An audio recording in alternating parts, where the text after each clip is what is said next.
Hai Semandela, di sini kami akan menjelaskan tentang kebudayaan dan suku Dayak yang ada di Indonesia. Perkenalkan, nama saya Ahmad Nabil Mubarok. Hai, saya Febri Nur Samsudin. Hai, saya Afin. Hai, saya Gracelina Afika. Hai, nama saya Andi Ula.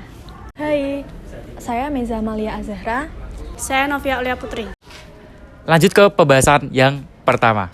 Oke, pembahasan pertama yaitu suku Dayak. Suku Dayak atau suku etnis asli yang berasal dari Pulau Kalimantan. Etnis suku Dayak tersebar di beberapa pulau yang ada di Indonesia. Bahkan tersebar di Pulau Kalimantan dan Malaysia, khususnya di daerah Sarawak dan Sabah. Untuk Pulau Kalimantan, tidak hanya suku Dayak, melainkan ada suku-suku lainnya. Yang pertama, ada suku Banjar, suku Melayu, suku Kutai, suku Paser, suku Berau, dan suku Tidung. Suku Dayak dan suku Banjar adalah mayoritas yang ada di Pulau Kalimantan. Untuk suku Dayak tidak berdiri sendiri, melainkan terbagi menjadi beberapa suku. Rumpun Dayak berdasarkan terjadinya ada 6 segmen ras. Yang pertama, rumpun Kalimantan, yaitu Kalimantan. Yang kedua, rumpun Iban. Yang ketiga, rumpun Apokayan. Yang keempat, rumpun Murut. Yang kelima, rumpun Punan. Dan yang terakhir, rumpun Oddanum Ngaju. Berdasarkan bahasa yang digunakan, suku Dayak terbagi menjadi 5 bahasa, yaitu 1.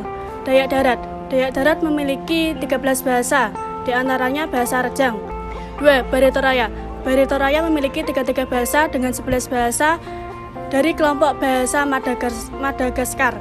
3. Borneo Utara. Borneo Utara memiliki 99 bahasa, di antaranya Yakan dari Filipina. 4. Melayik. Melayik yang dituturkan oleh Dayak Meratus, Dayak Kendayan, Dayak Peninjal, Dayak Iban, dan lain sebagainya. 5. Sulawesi Selatan yang dituturkan oleh 3 suku Dayak Kalimantan Barat, yaitu Dayak Embeluh, Dayak Taman, dan Yang berikutnya adalah pakaian adat suku Dayak. Pakaian adat suku Dayak pria biasa disebut juga dengan sadak. Pria yang sudah tua biasanya mengenakan ikat kepala yang terbuat dari daun padang. Mereka menggunakan atasan berupa baju rompi dan bawahan berupa cawat yang disebut juga dengan abet kaok. Selain itu, mereka mengenakan senjata tradisional mando di bagian pinggang dengan cara diikat. Yang berikutnya, pakaian adat wanita dinamakan dengan taa. Motif taa sendiri tidak jauh berbeda dengan motif dari sadak. Bedanya, baju bagian atas disebut dengan sapai inok, sedangkan bagian bawahnya kaum wanita mengenakan rok yang dihiasi dengan manik-manik yang bervariasi sehingga pakaian mereka tampak cantik. Awalnya suku Dayak merupakan penutur bahasa Austronesia. Kemudian salah satu kelompok etnis ini masuk ke dalam Pulau Kalimantan bagian utara. Selanjutnya menyebar ke pegunungan, pedalaman, dan pulau-pulau bagian Samudra Pasifik.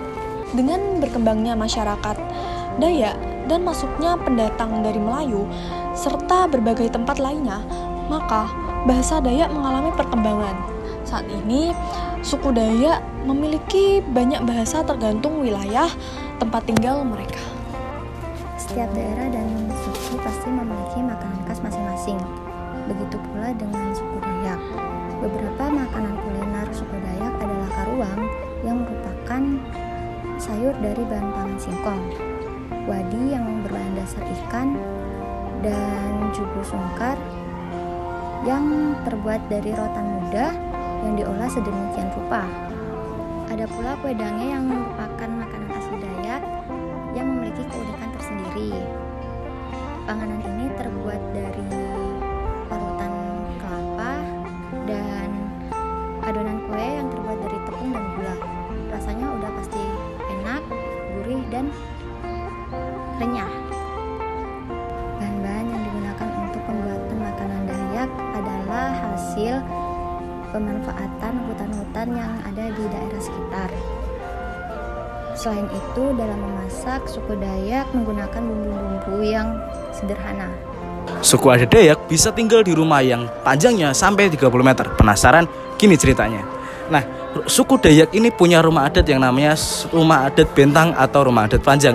Kenapa bisa dibilang gitu? Karena rumah adat ini diisi oleh 4-5 kepala keluarga, dan saking besarnya rumah adat suku Dayak ini bisa digunakan untuk upacara-upacara adat. Jadi tak ayal kalau rumah adat bentang ini bukan hanya milik pribadi tapi juga milik dari suku adat Dayak sendiri. Nah, rumah adat suku Dayak ini juga punya spesies lain, yaitu rumah adat suku Dayak didirikan tinggi di atas permukaan tanah. Kenapa? Karena suku Dayak itu mayoritas tinggal di hulu sungai yang ada di Kalimantan Timur. Nah, karena hulu sungai ini punya debit dan intensitas air yang cukup tinggi, maka rumah adat ini dibangun cukup tinggi untuk menghindari yang namanya banjir di hulu sungai, dan mungkin juga menghindari hewan-hewan buas yang ada di sekitaran hulu sungai. Dan rumah adat Dayak ini juga memiliki beberapa ruangan seperti ruang.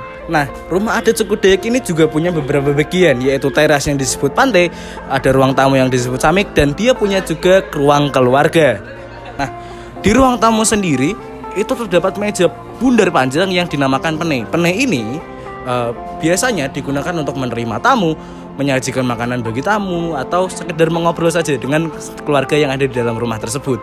Nah, kemudian yang unik lagi adalah karena di dalam rumah adat suku Dayak ini banyak keluarga yang tinggal di dalam rumah tersebut, mereka memiliki dapurnya pribadi. Jadi setiap kepala keluarga memiliki dapurnya masing-masing. Nah, gimana? Menarik gak sih rumah adat dari suku Dayak? Oke, kita langsung lanjut aja ke bahasan selanjutnya. Ciao. Tari Dayak mempunyai keunikan tradisi sendiri, yaitu wanke, tarian gantar, dan telingan aru. Sape atau sampe, alat musik ini sekilas mirip dengan gitar. Cara memainkannya pun sama-sama dipetik. Sape merupakan alat musik yang berasal dari Kalimantan Timur. Sering digunakan untuk acara hajatan-hajatan masyarakat suku Dayak. Sape ini terbuat dari kayu adau yang biasa ditemukan di Kalimantan. Nah, serta memiliki corak ukiran khas suku Dayak. Ukiran tersebut dominan serta memenuhi permukaan alat musik yang kurang lebih memiliki panjang 1 meter. Yang berikutnya adalah senjata tradisional suku Dayak, yakni mandau terbang. Mandau terbang merupakan senjata tradisional yang disertai dengan ilmu kanuragan dari suku Dayak di Pulau Kalimantan. Mandau pada dasarnya berbentuk menyerupai dengan parang panjang yang biasa digunakan oleh masyarakat suku Dayak. Sedangkan mandau terbang sendiri merupakan senjata tradisional yang hanya digunakan oleh orang-orang tertentu yang memiliki ilmu kanuragan. Nah, itu tadi pembahasan dari suku Dayak dan kebudayaannya. Bagaimana? Menarik bukan? Oke, saya Ahmad Nabil Barok, pamit undur diri. Terima kasih sudah menonton dan sampai jumpa.